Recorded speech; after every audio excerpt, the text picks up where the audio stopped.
Dans le domaine de l'action sociale, il s'agit moins de défendre des options que d'ouvrir la réflexion et de développer des interrogations. Si vous voulez, on est sur un secteur qui connaît depuis une dizaine d'années une transformation très importante. Il était fondé sur des valeurs philanthropiques, sur l'importance accordée à la relation.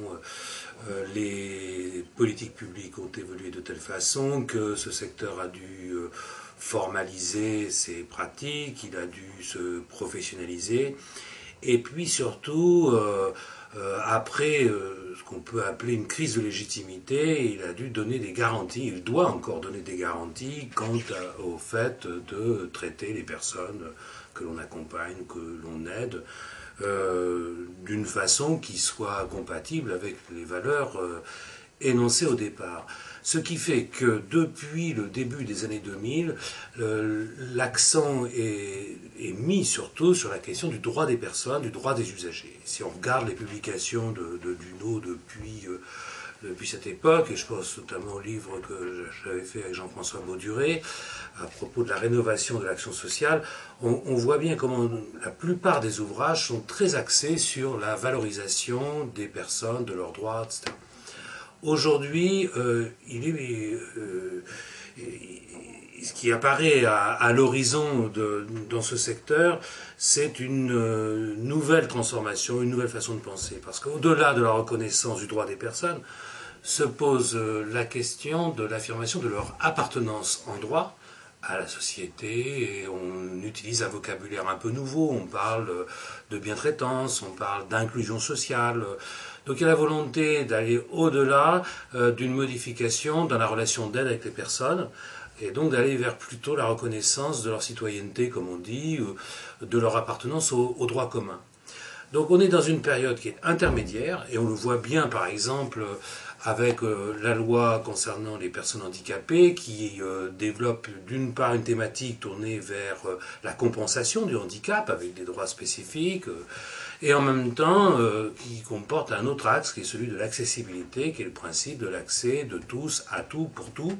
comme le demande un certain nombre d'associations de personnes handicapées. Donc cet ouvrage, il est assez caractéristique de ce genre de transformation. Et s'il a un point d'interrogation, cela veut dire que on est également dans une phase où l'on sait bien que même si on définit des référentiels de compétences, même si on donne un cadre aux formations, il y a une place de plus en plus importante à accorder aux questions de positionnement professionnel et aux questions d'éthique. Notamment, je pense au livre de Brigitte Bouquet qui va être réédité.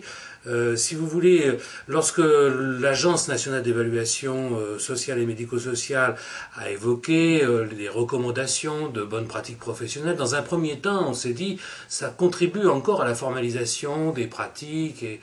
et à une approche un peu technique du travail social. On sait aujourd'hui que lorsque l'on parle de recommandations de bonnes pratiques, ce n'est pas tellement sous un angle normatif, mais sous un angle d'aide au positionnement des acteurs et des professionnels. Et donc la réflexion sur l'éthique ou la réflexion sur les articulations entre ce qui concerne l'individu, ce qui concerne le collectif, ce qui concerne le droit ou les devoirs usagers ou citoyens, on pourrait poursuivre cette liste, elle procède d'une nouvelle façon de penser, qui n'est plus une pensée idéologique fermée, mais qui est une pensée, je dirais, qui a une approche un peu plus philosophique, ou en tout cas plus ouverte. Un des problèmes majeurs, d'ailleurs, qui est abordé dans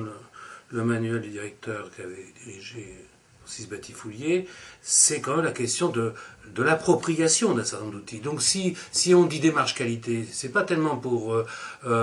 compléter la palette des outils comme s'il fallait avoir une boîte à outils de plus en plus sophistiquée, mais c'est surtout de prendre en compte les changements sociétaux, les changements, on va dire, pas tellement mon vocabulaire, mais on va dire les changements de mentalité, en tout cas, et ce qui concerne les cultures professionnelles, les représentations sociales. Et donc s'il n'y a pas appropriation de la thématique de la qualité, et si ça ne prend pas sens pour les personnes dans la façon de concevoir leur rapport aux autres, surtout quand les autres sont vulnérables, en difficulté, toutes les démarches qualité que l'on va mettre en place ne servent qu'à donner des gages de bonne volonté, on va dire, à un tarificateur ou un financeur. Mais ça n'est pas pour autant productif, enfin avec des guillemets en tout cas, par rapport à ce que l'on attend du secteur social.